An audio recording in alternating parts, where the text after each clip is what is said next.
de las más populares parábolas, no solo a nivel de la iglesia, sino a nivel del mundo. ¿Cuántas veces hemos escuchado hablar de ese tipo si es cizañudo, ¿no? ¿Y qué es lo que eso significa? Vamos a hablar de la parábola del trigo y la cizaña. Ahí tienen ustedes una foto de la cizaña.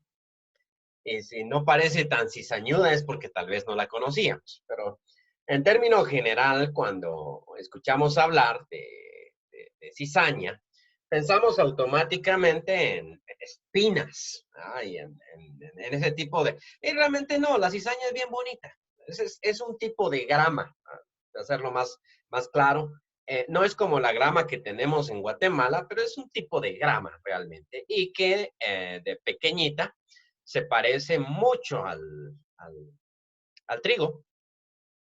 Por eso es que no conocían una de la otra, solo que al ser grama va a dañar el cultivo, obviamente. Entonces, cuando nosotros a través del tiempo pensamos que la cizaña es una espina o que significa maldad, no es simplemente un pasto que se sembró ahí. Vamos a leer la parábola y la semana pasada estábamos hablando de dos parábolas, el de la semilla de mostaza y la parábola de la levadura, porque curiosamente en Mateo, que es el único lugar donde aparece esta parábola, no aparece en los otros evangelios, en el evangelio de Mateo está dividida en dos. Una, cuando Jesús la cuenta, y luego tiene estas otras dos parábolas que mirábamos la semana pasada, y después va a tener la explicación de la parábola del trigo y la cizaña. Empieza Jesús diciendo, le refirió otra parábola diciendo, está hablando a las multitudes. Estas parábolas no las dijo Jesús probablemente en un solo día. Aquí ya pasamos a dos escenarios. La parábola del sembrador se las dice a las multitudes, pero luego se las explica a sus discípulos. Luego ahora volvemos una vez más con las multitudes y a las multitudes les va a contar esta parábola. Le refirió otra parábola diciendo el reino de los cielos. Muy bien.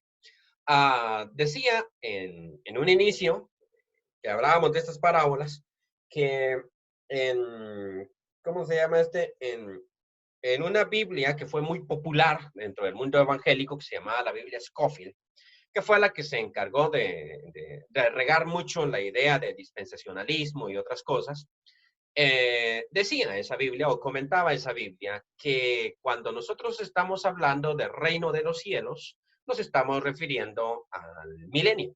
Y que cuando estamos hablando del reino de Dios, nos estamos refiriendo a la eternidad con el Padre.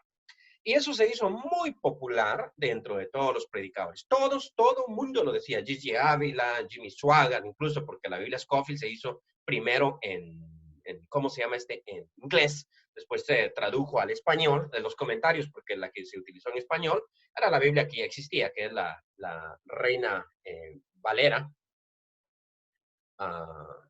Ok, entonces se hizo esta Biblia y decía eso, ¿verdad? Pero realmente no es así. Después nos vamos dando cuenta de que las cosas no son como a veces las cuentan. Lo que sucede es que Mateo está escribiendo en un ambiente judío. Y en un ambiente judío, decir la palabra Dios muchas veces no es muy educado. ¿Sí? Los judíos generalmente no pronunciaban el nombre de su Dios y tenían mucha reverencia. Entonces, para no decir reino de Dios, ellos decían reino de los cielos y utilizaban la palabra cielos en plural. Ni siquiera reino del cielo, sino reinos de los cielos. Entonces, en el mismo pasaje donde Marcos está hablando del reino de Dios, resulta que Mateo está hablando del reino de los cielos. Y estamos hablando entonces de este concepto que es bien complicado. No es un concepto fácil. Aquí prácticamente tenemos que usar mucha imaginación y abrir nuestra mente. Porque si fuese fácil, Jesús lo hubiese definido de un solo y hubiese dicho, mira, el reino de los cielos es semejante cosa. Y como era difícil, más que todo debido a la mentalidad que tenían los judíos en aquella época, y explicamos eso, cómo entendían ellos esto del reino, entendían como el Mesías iba a venir, iba a quitar a los romanos, iba a instituir su reino, y punto. Y así lo vamos nosotros a tener, ¿no? Entonces, entendían de esa manera el reino y por eso era muy difícil. Entonces Jesús hablaba solo en parábolas. El reino de los cielos es semejante a un hombre que sembró buena semilla en su campo. Más adelante sabemos que estaba hablando de semilla de trigo. Pero mientras dormían los hombres, vino su enemigo y sembró cizaña entre el trigo y se fue. Y ya dijimos, la cizaña y el trigo son igualitos. O sea, no hay diferencia entre los dos cuando están chiquitos. El problema es a la hora de dar fruto y la forma en que enraiza la cizaña.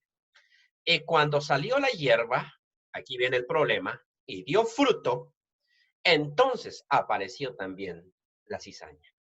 O sea, esto fue prácticamente no se conocen, dicen los que estudian estas cosas.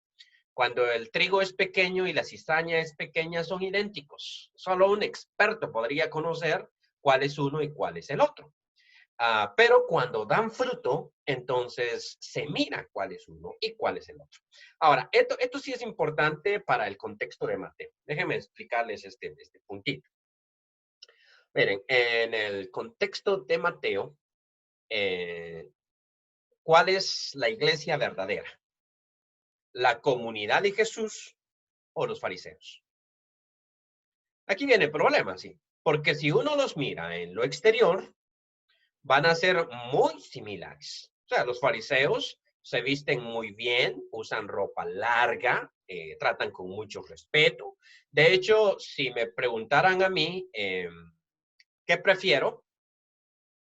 Si prefiero a un vecino fariseo o a un vecino samaritano, voy a decir un fariseo. Es una buena persona. Sin embargo, Jesús, en determinado momento, en el Sermón del Monte, pronuncia esta frase célebre, ¿no? Por sus frutos los conoceréis. Entonces él dijo, no se dejen llevar por cualquiera. No todo el que me dice Señor, Señor, entrará. O sea, no todo. Tengan cuidado con estos que vienen disfrazados de ovejas, pero por dentro son lobos rapaces. Ok, entonces el lobo rapaz, pues uno lo nota de lejos, ¿no? Se sabe uno que es lobo porque aúlla, pero el que está disfrazado de oveja, no. Entonces, ¿pero cómo lo voy a conocer? Por sus frutos los conoceréis. Y curiosamente, en esta parábola que es única de Mateo, aparece la idea del trigo y la cizaña creciendo juntos. Y Jesús diciendo, mira, el detalle es que cuando salieron no había problema, pero en el verso precisamente 26, y cuando salió la hierba, dice, y dio fruto, aquí viene el problema. Entonces apareció también la cizaña. Mejor dicho, ahí se dieron cuenta los trabajadores de que esto no era trigo, esto es cizaña. Y se dieron cuenta precisamente por el fruto que produjo. Bien, vinieron entonces los siervos del padre de familia. Curiosamente es el pater familias, ¿no? La idea del mero mero. Y le dijeron, Señor, ¿no sembraste buena semilla en tu campo? ¿Sembraste trigo? ¿De dónde pues sale esta cizaña? Creo que la traducción grama sería más bonita para nosotros o más clara, ¿no? ¿De dónde salió esta cosa? Él les dijo, un enemigo ha hecho esto. Eso es obvio. Un enemigo ha hecho esto. Y los siervos le dijeron, ¿quieres pues que vayamos y la arranquemos?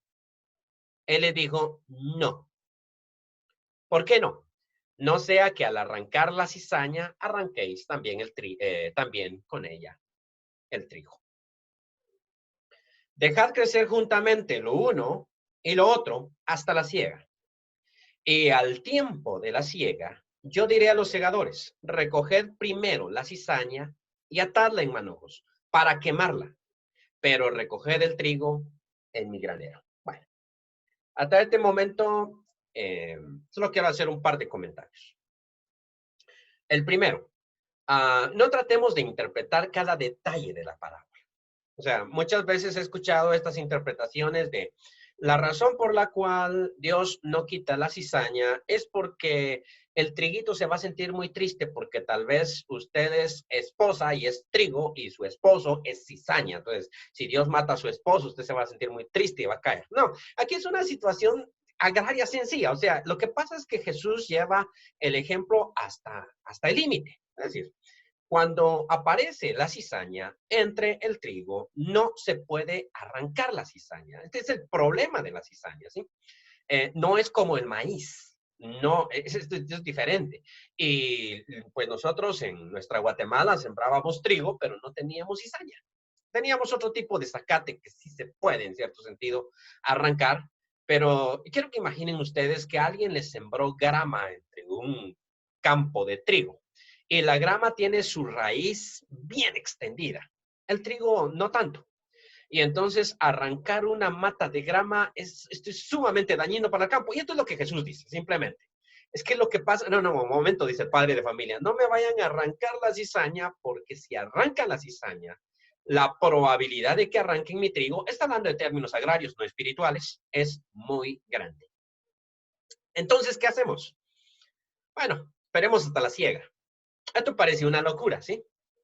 Si regresamos un poquito en nuestra memoria y vamos a la, ¿cómo se llama a la parábola del sembrador, resulta que parte de la semilla había caído entre espinos. Y los espinos crecieron e hicieron que la semilla fuese infructuosa. Entonces, si la semilla, en cierto sentido, se hace infructuosa, uno diría, hay que arrancar la cizaña. Porque si no arrancamos la cizaña, el trigo no va a poder dar fruto. Sí, esto es de lógica. Hay que arrancar la cizaña, hay que quitarla. Porque si no, el trigo no va a dar fruto. Pero aquí es donde no sabemos qué vamos a hacer con el fulano. O sea, ¿qué hacemos con este? Creo que los médicos tienen que tomar esas decisiones de manera muy constante. Y antes de continuar, me explicaba un experto del cáncer en Estados Unidos, porque yo le estaba preguntando qué es eso de que se riega el cáncer. Y entonces me explicaba él que a veces, me dice, cuando alguien está enfermo de cáncer, tiene un tumor grande, nosotros, los médicos, dejamos ese tumor y no lo cortamos. Porque detectamos que la persona tiene cáncer en otros lados, tiene otros tumorcitos chiquititos en otros lados. Y si nosotros cortamos el grande, entonces resulta que un montón de pequeñitos toman el lugar del grande y la persona colapsa en poquito tiempo. Mejor dicho, la manera en que él siga viviendo es dejarle el cáncer grande. Algunos piensan que esto fue un defecto de Calderón en México porque le dio guerra a los capos de la droga y dicen que lo que hizo fue multiplicar a los narcotraficantes en México porque a la hora de quitar al Chapo no queda uno en su lugar. Al Chapo, dije Chapo, no Chaco, al Chapo, entonces no es que va a quedar otro en su lugar, sino que quedan un montón en su lugar. Entonces la cosa se complica. Entonces, uno de gobernante ya no sabe si mandar extraditado al gran narco a Estados Unidos. ¿Usted ha sido evangelizado? Cuando usted estaba yendo a una Dejar al gran narco, mandarlo a Estados Unidos, o dejarlo para que controle al resto de gente, ¿no? Ya no sabe cómo lidiar con este mal. Y aquí viene la situación del padre de familia. Si arranco la cizaña, arranco el trigo. Y si dejo la cizaña, entonces el trigo se vuelve infructuoso. ¿Qué hago? Esto sí está difícil, ¿no? Es una decisión difícil, pero él toma, creo yo, la decisión más sabia y dice, dejémoslo. Al momento de la siega, entonces, vamos a amarrar la cizaña, la vamos a quemar y el trigo y lo vamos a guardar. ¿Debería de llamarse esta parábola la parábola del trigo y la cizaña? Es una muy buena pregunta. ¿O le deberíamos de cambiar de nombre? Porque el énfasis no parece estar tanto en el trigo, sino en la cizaña. Sigue diciendo, leo en medio, otra parábola les dijo, ya la comentábamos la vez pasada, otra parábola les dijo, o le refirió diciendo, el reino de los cielos es semejante a un grano de mostaza que un hombre tomó y sembró en su campo. Invisible, decíamos. Y hacíamos este énfasis, ¿no? El cual a la verdad, el cual a la verdad es la más pequeña de todas las semillas. Ay, qué problemita con la traducción. Debió haber sido la cual, está hablando de la semilla, es la más pequeñita de todas las semillas. Lo que pasa es que la palabra grano, cocos, en griego, es masculina. Por eso es que traduce así, el cual a la verdad, hablando de grano. Pero ahorita es la semilla la idea. pero cuando ha crecido es la mayor de las hortalizas, la mostaza. Sinapis. Ok. Y se hace árbol de tal manera que vienen las aves del cielo y hacen nido en sus ramas. La siguiente parábola. Otra parábola les dijo, el reino de los cielos, una vez más, es semejante a la levadura que tomó una mujer y escondió. Y decíamos, notemos que no dice amasó, sino dice escondió en 3 medidas de harina hasta que todo fue leudado. Todo esto habló Jesús por parábolas a la gente y sin parábolas no les hablaba. Para que se cumpliese lo dicho por el profeta cuando dijo, abriré en parábolas mi boca, declararé cosas escondidas desde la fundación del mundo. Aquí quiero, tal vez no he manejado muy bien este concepto, pero hay un concepto que se llama dispensacionalismo. Vamos a irlo reflejando poco a poco más adelante.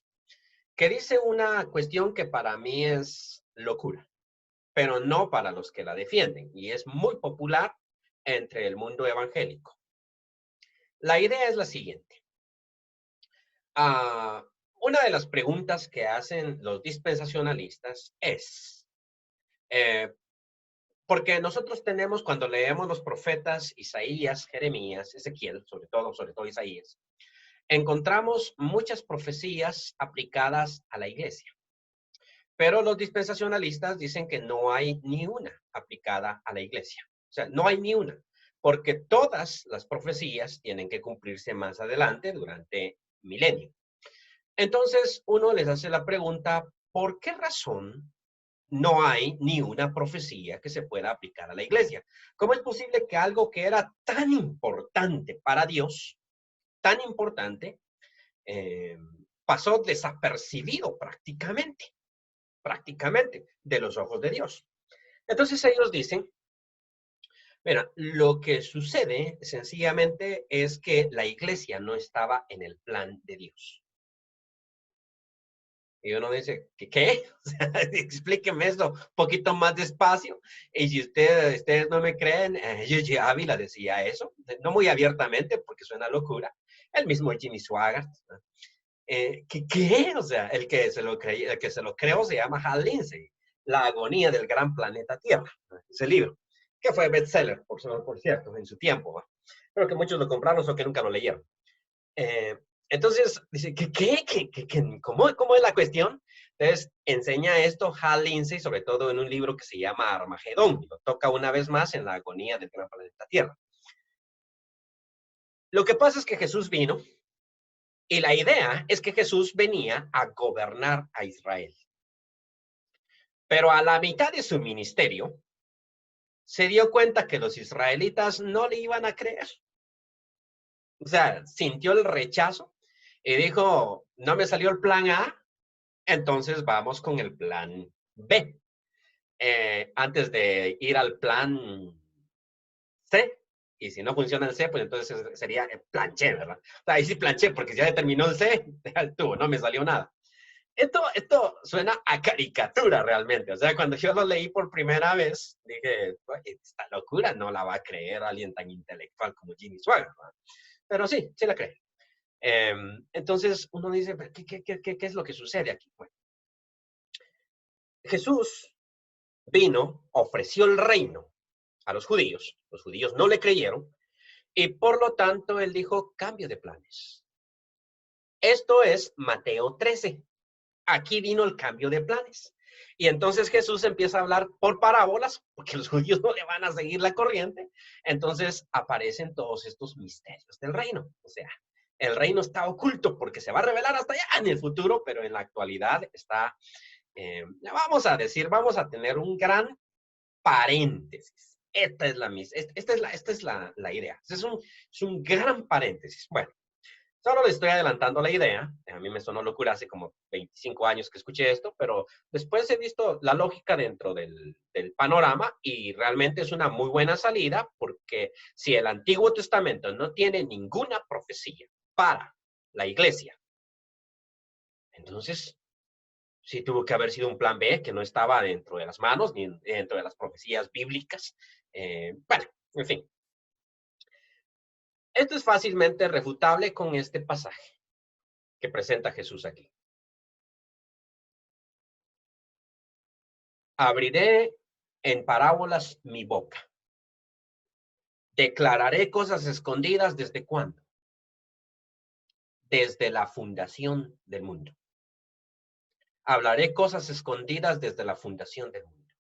En la Biblia hay una tremenda unidad, de principio a fin. A veces es que nosotros no comprendemos, pero todo estaba fríamente calculado.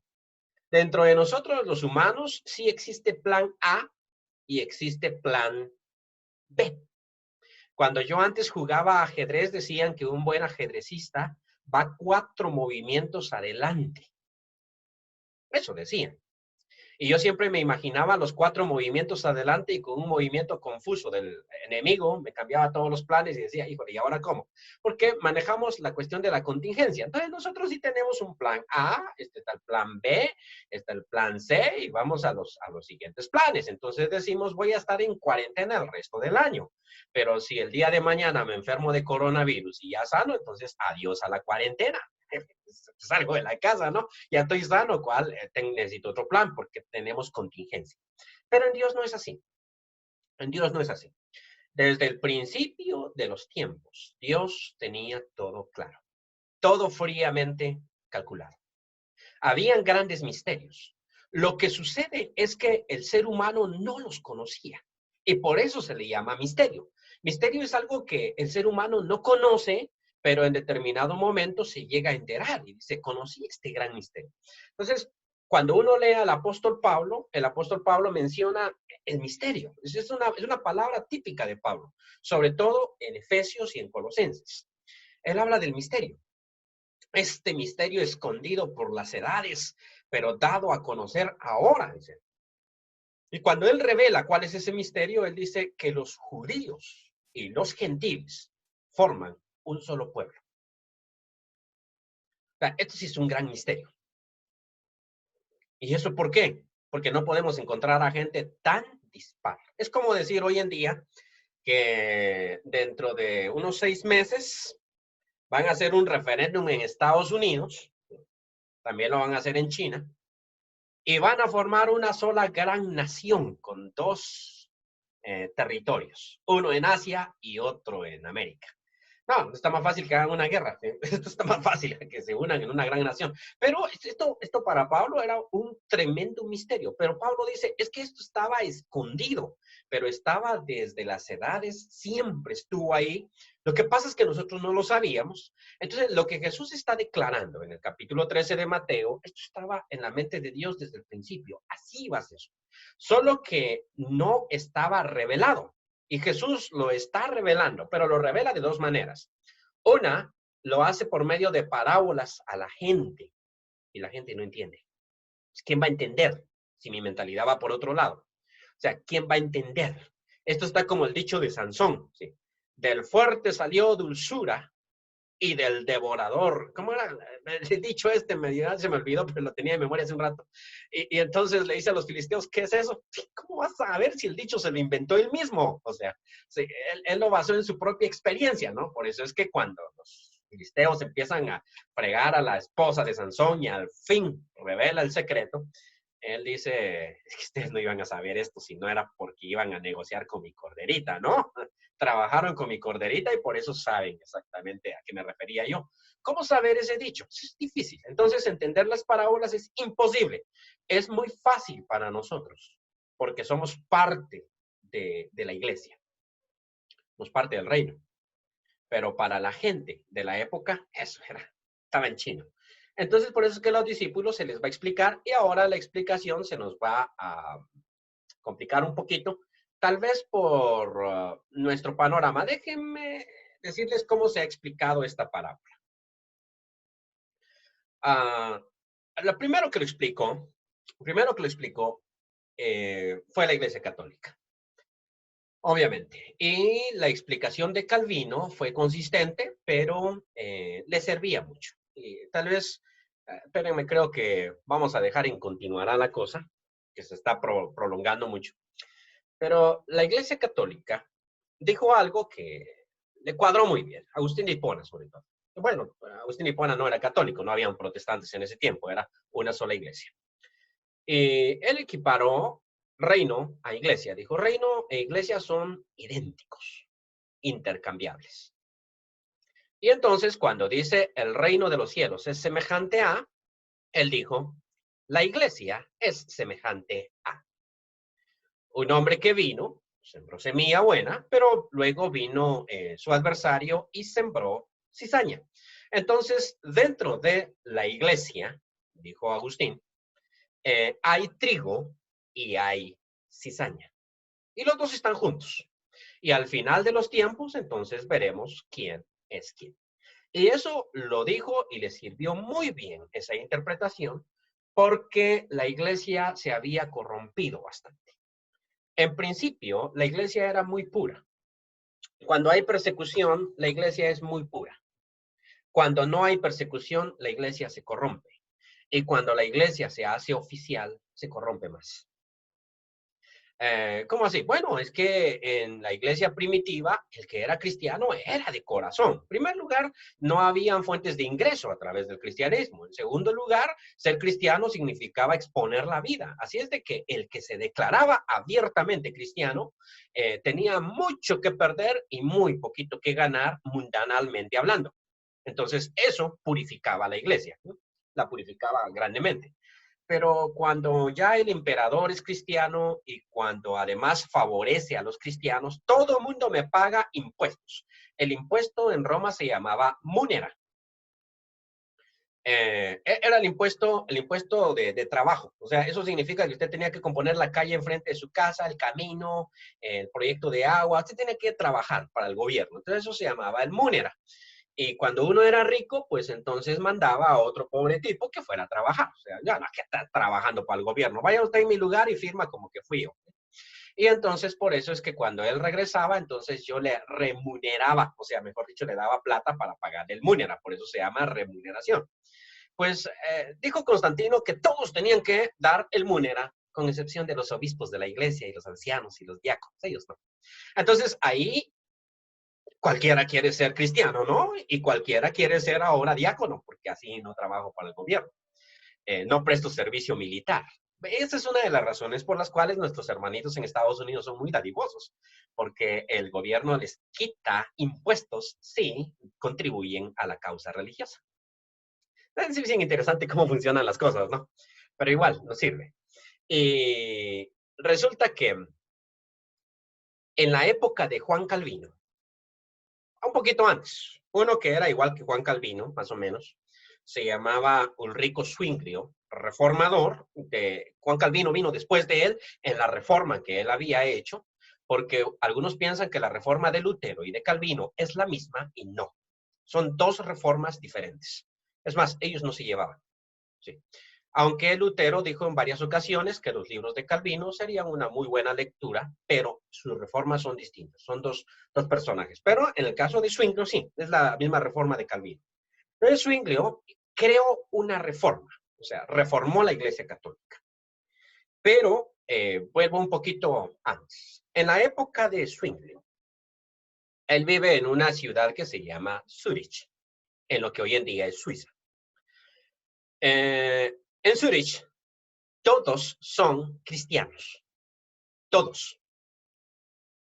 La prostituta de la esquina, también. El que me robó la cartera ayer, también. El otro tipo que el otro día andaba totalmente borracho, también. Aquel que dicen que es hombre lobo, también. O sea, vuelvo a decirlo, todos son cristianos. Y Zwinglio hace su reforma porque Zwinglio es una persona tan erudita. Tipo es increíble realmente para su época. Muchos curas ni siquiera habían leído la Biblia, ni sabían leer ni escribir en la época, los sacerdotes católicos. Y él es sacerdote católico. Pero Zwinglio no solo sabe leer la Biblia, sino que la ha leído en griego completamente. Es uno de los eruditos de esa época. Y entonces él empieza a enseñar la Biblia, Mateo capítulo 1, capítulo 2, y se va por toda la línea de la Biblia. El detalle es que en determinado momento tiene unos discípulos que son geniales, estos tipos. son genios, ¿no? Pero son discípulos de Zwinglio. Él les enseña griego, les enseña de todo. Y en un momento le hacen una pregunta. Jorge Glauc se llamaba el hombre. Zwinglio, sí. En el Nuevo Testamento, la prostituta del barrio no era cristiana, ¿verdad? Y él dice, no. En el Nuevo Testamento no es prohibido comer carne en la cuaresma, ¿verdad? Y Zwinglio dice, pues no. Es que a mí se me antoja una salchichita así, bien asadita. Estamos en cuaresma. ¿Será que me la puedo comer? Y Zwinglio dice, bueno, pues démosle. Solo que a los hombres no se les ocurrió hacer la salchichita en su casa, sino que la asaron enfrente de la capilla católica, hicieron una gran barbacoa y, bueno, vengan, todo el mundo se puso a comer carne durante la cuaresma. Eso fue un escándalo y eso creó la reforma más adelante. O sea, aquí vino la pelea. Pero la primera preguntita les siguió flotando a estos hombres. Y ellos decían, Zwinglio, no todos pueden ser cristianos. ¿Cómo así? No, tenemos que crear una congregación. ¿Qué significa eso de congregación? Tenemos que crear un lugar donde el que quiera ser cristiano es cristiano, por voluntad, no por nacimiento, ¿sí? Porque es que lo que pasa es que en la comunidad de Zwinglio, en Zurich, nadie decide ser cristiano, sino que son bautizados cuando nacen y por lo tanto son cristianos. Ya después, si me dediqué a la prostitución, pues mala suerte, pero soy cristiana. O sea, esta es la idea. Entonces le dicen, no, que aquí sean cristianos voluntarios, o sea, que nazca de ellos ser cristianos. Y para eso nosotros necesitamos bautizar solamente adultos. O sea, que todos estos bautizaban niños, ¿sí? Lutero murió bautizando niños, ¿sí? Calvino murió bautizando niños, ¿sí? Fueron estos hombres los primeros que dijeron, no. Es que el cristianismo es una elección nuestra. Nosotros decidimos. Y en la congregación debemos mantenernos puros. O si no, pues que se vaya. O sea, aquí no estamos obligando, ¿sí? Yo voy a ser cristiano, lo voy a hacer de corazón. Si yo quiero vivir una vida perdida, pues está bien, pero que se vaya a la iglesia, pues, o sea, que deje de estar aquí. Y claro, a Zwinglio, más adelante Calvino y a los demás calvinistas dijeron, acuérdate de una parábola en el Nuevo Testamento, que es el del trigo y la cizaña, y según esa parábola, en la iglesia debe haber trigo y debe haber cizaña. Es parte de la vida. Lo que pasa es que la reforma de este señor Jorge Glauc y Conrado Grebel era muy radical para la época. Lo que nosotros tenemos hoy en día es producto de ellos. Nosotros hoy en día comprendemos el concepto y decimos qué de raro tiene ese concepto de que a la iglesia uno entra voluntariamente, es decir, yo me convierto de adulto y en la iglesia esperamos que haya cierta ética, ¿no? O sea, que las personas se comporten de X manera y claro, si alguien no quiere comportarse de esa manera, pues es libre de comportarse como quiera, pero no puede ser parte de mi iglesia. Ese concepto lo tenemos nosotros tan metido en la cabeza, pero no existe en Europa. No existe. Allá es diferente la cosa. Ellos no entienden, por eso es que ellos, toda la cuestión del homosexualismo que tratan de meternos a nosotros, está de acuerdo a su cultura. Donde ellos dicen, ¿cómo es posible que usted siendo predicador no case dos homosexuales? Claro que no. ¿Pero por qué no? Porque, okay, si quieren ser homosexuales, pues que lo sean. Al final de cuentas vivimos en un país libre, ¿no? Pero que lo hagan allá en aquella montaña o sea, es que quieren ser homosexuales y quieren ser parte de la iglesia y quieren que yo los case. O sea, qué bonito está todo este. Pero en Europa, en efecto, así es, porque las personas no deciden a qué iglesia van, sino que dependiendo de dónde nació, así pertenece al determinado grupo. O sea, exactamente como nosotros vivimos en nuestra Guatemala, que las personas eligen ser evangélicas, pero no eligen ser católicas, sino que sus padres eligen por ellos, nacieron católicos, viven católicos. Así es en Europa con respecto a la iglesia protestante.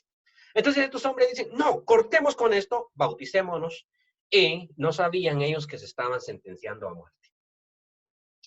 Los dos hombres se bautizaron en la pila central de Zúrich. 2 años después estaban muertos. No solo ellos, todos sus seguidores fueron asesinados por cometer este pecado tan grande.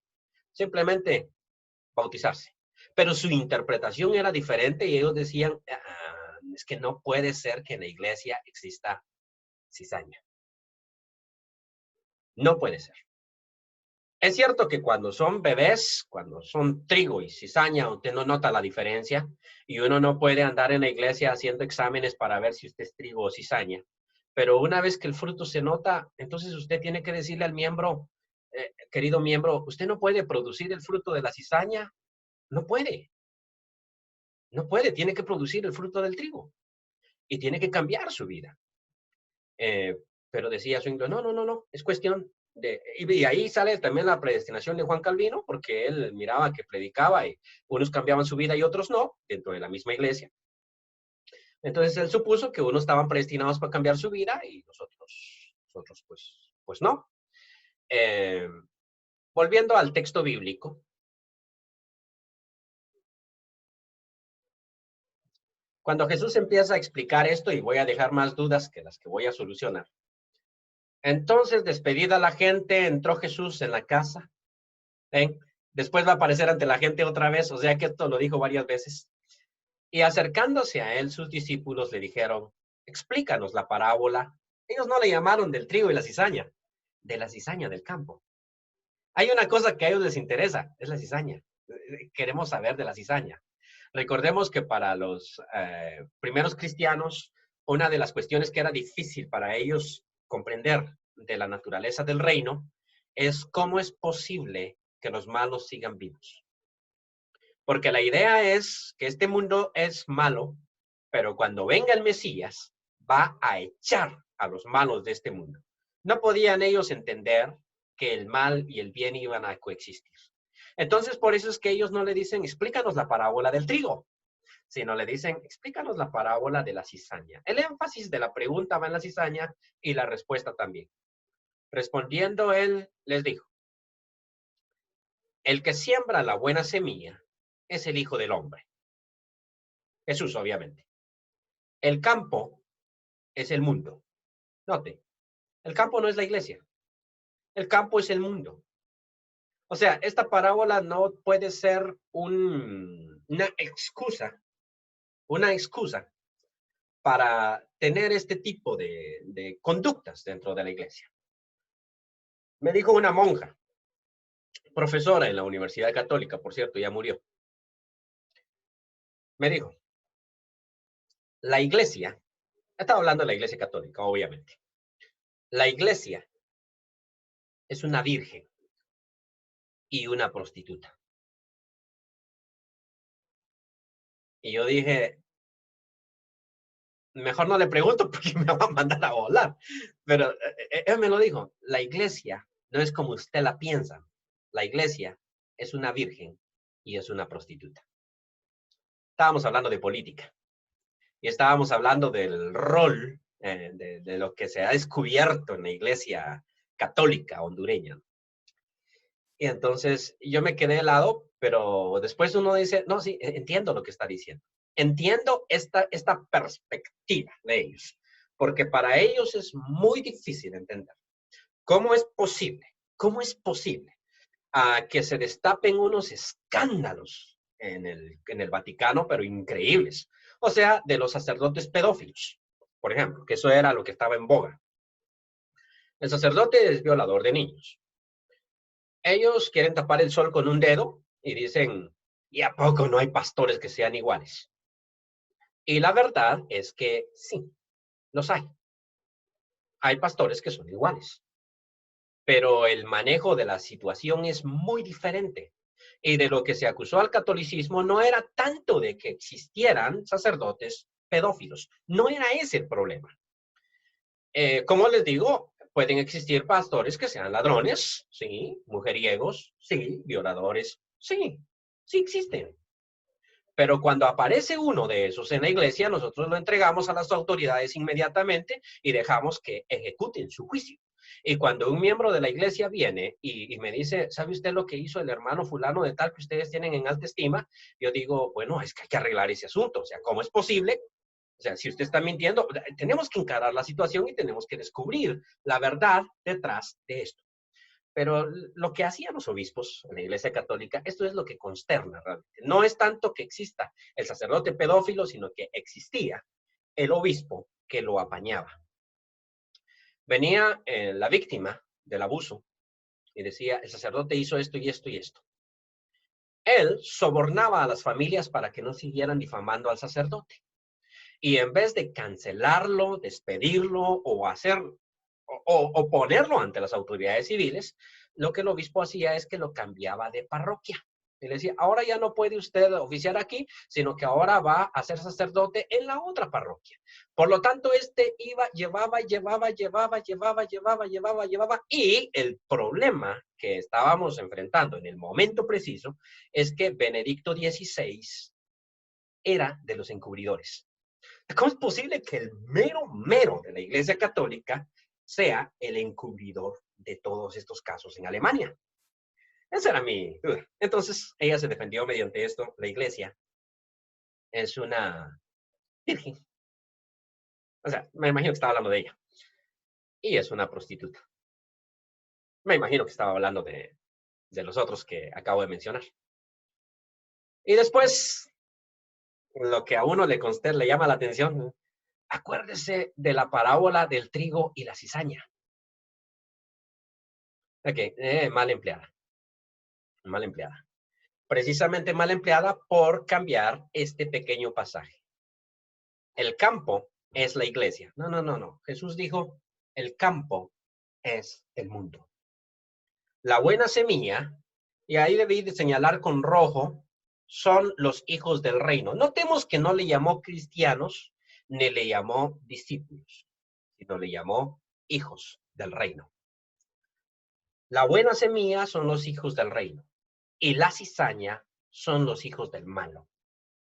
El enemigo que la sembró es el diablo. Este es el que se llama cizañudo, ¿no? La siega es al fin del siglo, o al fin de la era, o al fin de León, no de los 100 años, como habíamos explicado. Ellos pensaban en el fin del siglo, no en el fin del mundo. Cuando los judíos hablaban del fin del mundo, no se referían al fin del planeta Tierra, sino se referían al fin de este sistema. Y los segadores son los ángeles.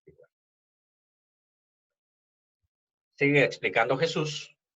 De manera que como se arranca la cizaña y se quema en el fuego, así será al fin del siglo. Enviará el Hijo del Hombre a sus ángeles y recogerán, y ahora dice, de su reino. Aquí es donde ellos dijeron de la iglesia. Recogerán de su reino a todos los que sirven de tropiezo y a los que hacen iniquidad. Y los echarán en el horno de fuego. Allí será el lloro y el crujir de dientes. Entonces los justos resplandecerán como el sol en el reino de su Padre, señalado con rojo también. El que tiene oído para oír, oiga. Resulta que, dije, vamos a dejar más dudas que soluciones, pero resulta que si algo aprendimos es que la iglesia debe mantener su pureza. Debe mantener su pureza. Obviamente nadie está obligado a estar en la iglesia, nadie. A nadie se le forza, nadie. Y tampoco somos como los testigos de Jehová, que una vez que alguien se sale de la iglesia le aplicamos la ley del hielo. Tampoco. Lo seguimos queriendo, lo seguimos saludando, lo seguimos invitando. Regrese a la iglesia. Pero regrese a la iglesia también significa regrese al Señor. Pero regrese al Señor también significa deje su pecado. Porque la iglesia debe mantenerse pura. No es cuestión de apañar el trigo y la cizaña. El trigo y la cizaña no debe aplicarse precisamente a la iglesia. Aprendimos eso. Aprendimos que el padre de familia no quiso arrancar la cizaña, porque dijo, si arranco la cizaña, puedo arrancar también el trigo. Jesús no interpreta esta frase, probablemente no tenga interpretación, solo sea un detalle de agricultura. Simplemente sea mira, si vas a raspar la milpa, usa un asadón chiquito, no un asadón grande, porque si usas un asadón grande, puedes cortar la mata de milpa. ¿Y eso qué significa? Significa que puedes cortar la mata de milpa. No tiene ningún otro significado. Significa lo que significa. Esa es una posibilidad. Es simplemente eso. Pero en términos espirituales, la verdad es que en este mundo existe trigo y existe cizaña. Existen las dos cosas. Y creo yo, Jesús no quiere quitar la cizaña porque a diferencia del cultivo, donde la cizaña es cizaña y eso es genética, ahí ya no se puede hacer nada. Entre nosotros, la cizaña sí puede convertirse en trigo. Existe esa oportunidad. Puede ser que alguien sea muy malo, muy perverso, y así haya crecido, porque así lo hizo el mundo. De hecho, muchos filósofos opinaban que el mundo es el que nos crea, y si somos malos es creación del mundo, o la genética. Jean-Paul Sartre, un filósofo existencialista francés del siglo XX, dijo, somos lo que hacemos con lo que hicieron de nosotros. Es verdad que el mundo pudo haber hecho de nosotros un delincuente, la familia también, la genética tampoco ayuda, y todo me ha convertido en una persona mala. Pero yo no soy lo que el mundo hizo de mí, dijo él. Somos lo que nosotros hacemos con lo que hicieron de nosotros. Siempre existe la oportunidad de cambio y la posibilidad de ser diferente, de cambiar el punto de decisión. En términos espirituales, la cizaña sí se puede convertir en trigo. Sí puede dejar de ser cizaña y convertirse en trigo. Y esto es lo que Jesús dice. Lo que le llama la atención, tercera cosa, yo sé que a nosotros nos llamó la atención muchas cosas que ahí señalé en rojo, como, ¿cómo es eso que el campo es el mundo? Es para que lo pensemos. ¿Cómo es eso de quitará de su reino? O sea, al fin del siglo sacará de su reino. ¿Cómo es eso que sacará de su reino? El Hijo del Hombre sacará de su reino a los que causan problemas y a los que hacen iniquidad. Y luego los justos resplandecerán como el sol en el reino de su Padre, que hay una diferencia entre su reino y el reino del Padre. Esto nos llama la atención a nosotros, pero el punto que Jesús está haciendo y lo que llamaba la atención precisamente de los discípulos era otra cosa. La coexistencia del bien con el mal. Yo generalmente soy una persona que no tolera mucho a los vecinos. No me gustan los vecinos. Tampoco los que ustedes tienen. Me gusta vivir en tranquilidad. No me gusta cuando me ponen el equipo a todo volumen. No me gusta cuando el vecino abusa. No me gusta la gente realmente. Y anoche tuve un sueño súper bonito. Andaba por Guatemala. Estaba en la casa de mis papás. Llegó mi jefe de aquí de Baxter. Me dijo, ¿qué tienes que hacer? No, tengo culto a las 5, le digo. Ah, bueno, me dice, entonces mira, aquí está tu hermano, que es un norteamericano muy viejito, quiere ir a caminar al bosque, ¿lo puedes llevar? Y si son las 10 de la mañana, claro, vamos a echar nuestra caminada. Fuimos con el viejito que hablaba un inglés medio raro, apenas le entendía yo. Ahí vamos caminando por el bosque, nos fuimos como para San Miguel. En ese monte de San Miguel había un valle, nos metimos entre el valle y ahí me perdí. Pero ese paraíso, eso era un paraíso, en ese monte de San Miguel que se ve desde la casa, era mucho más amplio y había un valle entre monte y monte, entre nuestra casa y la casa de la Leti, había todo un valle ahí, rodeado por puras montañas, había árboles frutales, muchos pinos, y a mí se me ocurrió, como me había perdido, y ahí eran como las 6 de la tarde, y ya no alcanzaba para mi predicación, dije, ¿sabes qué? Me quedo viviendo aquí para siempre. Este es el paraíso para mí. Y el viejito desapareció. O sea, está rodeado por pura montaña y sin ningún vecino cerca. O sea, qué bonito, ¿no?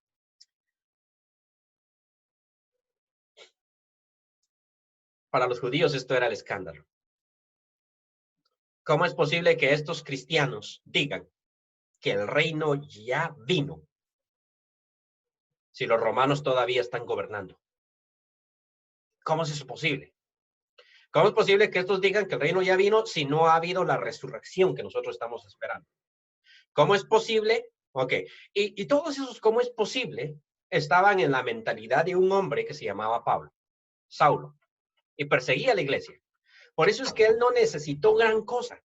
Él simplemente necesitó que Jesús se le apareciera y le dijera, ¿por qué me persigues? Y él dijo, ¿tú quién eres? Y dijo, yo soy Jesús, a quien tú persigues. Y Pablo dijo, ¿qué? Pero si tú estabas muerto, ¿no? O sea, esa es la idea en su mente. Eso lo pensó en segundos. Si estaba muerto, ¿no? No, estoy vivo. Que la resurrección tuvo lugar entonces. Y todo esto le generó un shock completo, pero Pablo está dispuesto a cambiar. Y dice, ¿qué quieres, Señor, que yo haga? Y Jesús, en vez de evangelizarlo, por si usted está esperando que del cielo vengan a evangelizarlo para convertirse, o que Dios le muestre el camino, Jesús, en vez de evangelizarlo, le dice, entra a la ciudad y allí se te dirá lo que debes hacer. Permite que un hombre lo evangelice. Lo que era más chocante para los judíos era, ¿por qué la cizaña está viva todavía? ¿Por qué la cizaña está? Ese es el problema. Por eso es que los discípulos no preguntan, dinos la parábola del trigo, sino dice, dinos la parábola de la cizaña del campo, porque a ellos no les llamó la atención el trigo, sino la cizaña. Y el énfasis de Jesús es, la cizaña va a estar con el trigo todo el tiempo. Todo el tiempo. Todo el tiempo. Pero si el reino ya está, entonces, ¿por qué el mal sigue existiendo? Todo el tiempo va a estar, dijo Jesús. Todo el tiempo. La cizaña va a estar allí. Al final del tiempo, al final del siglo. Es cuando el Hijo del Hombre enviará a sus ángeles y recogerán la cizaña y la monajama, como se hacen los manojos de cizaña y se echará al fuego. ¡Put! Y ahí se acaba la situación. Y entonces los justos, ahí sí van a resplandecer hasta allá. Pero mientras tanto, no. Mientras tanto, no. Bueno, eso era difícil de aceptar para ellos, para nosotros no tanto, porque como ya estamos de este lado de Jesús, recuerden que cuando Jesús les está contando esto y les está diciendo esto, no ha muerto, no ha resucitado, ellos no han experimentado el Espíritu Santo, ellos están antes y ellos están pensando que Jesús va a echar a los romanos, están teniendo en esto en la mente, ya a los romanos, la cizaña se va a ir, a echar a los fariseos también, los que vivían en el desierto decían va a echar a los fariseos, y los que eran más radicales decían va a echar a todo el mundo y solo me va a dejar a mí. Pero resulta que Jesús les dice, no. Estamos sembrando la buena semilla, que ahorita es chiquita, algún tiempo será grande, pero ahorita es chiquita. Después será glorioso, pero ahorita no. Ahorita es como una levadura que está escondida, que no se puede ver. El que tiene oído para oír, oiga. El que tenga ojos para ver, que lo vea. Y vamos a ver dentro de 8 días esas dos parábolas, donde hay dos tipos que tienen ojo para ver lo que no es evidente. Pero los demás, no. Así que la cizaña seguirá viva. ¿Quiere decir que su vecina va a seguir viva? Claro que sí. ¿Quiere decir que su suegra va a seguir viva? Claro que sí. Porque puede convertirse en trigo. Que el Señor nos bendiga este día. Vamos a pedirle a Eric que nos guíe en la cena del Señor. Bendito Señor y Padre nuestro que estás en los cielos, te damos gracias, Señor amado, por permitirnos una vez más la oportunidad de reunirnos, Señor, para conmemorar la muerte de tu amado Hijo, nuestro Señor y Salvador Jesucristo, quien se entregó en la cruz del Calvario, Señor, para redimirnos a todos nosotros y a toda la creación. Te damos gracias, Padre Celestial, por traernos del mundo, Padre bendito, y por convertirnos en trigo de tu granero, Señor amado. Gracias por darnos la oportunidad de pertenecer a este reino y gracias, Señor amado, por guardar estas cosas tan hermosas de la antigüedad, Señor, y revelarnos en este tiempo, Padre Celestial, para que nosotros podamos disfrutar, Señor, y andar en tus caminos. Te pedimos en el nombre de Jesús que bendigas a cada familia, pero a cada uno de los hermanos, Señor, en donde estén, cada uno en sus hogares, Padre Celestial, conmemorando este sacrificio, que bendigas a cada uno por nombre, Padre Celestial. Te pedimos en el nombre de Jesús, de la misma manera, que bendigas el pan que representa el cuerpo de tu amado Hijo entregado en la cruz del Calvario, y que bendigas el vino, Señor, que representa su sangre derramada para remisión de nuestros pecados. Te pedimos, Señor amado, que bendigas a otros hermanos que se reúnen en cualquier lugar, Padre Celestial, pero de cualquier manera son parte del reino tuyo. Gracias, Señor, por bendecir al mundo y por amarlo de tal manera que solucionaste nuestro problema eterno, Padre bendito. De tal manera que en estos momentos, Señor, nosotros no podemos, no debemos temer la muerte, Señor amado, porque sabemos que en ti tenemos vida y aunque estemos muertos, viviremos. Te lo pedimos todo en el nombre bendito de nuestro Señor y Salvador Jesucristo. Amén.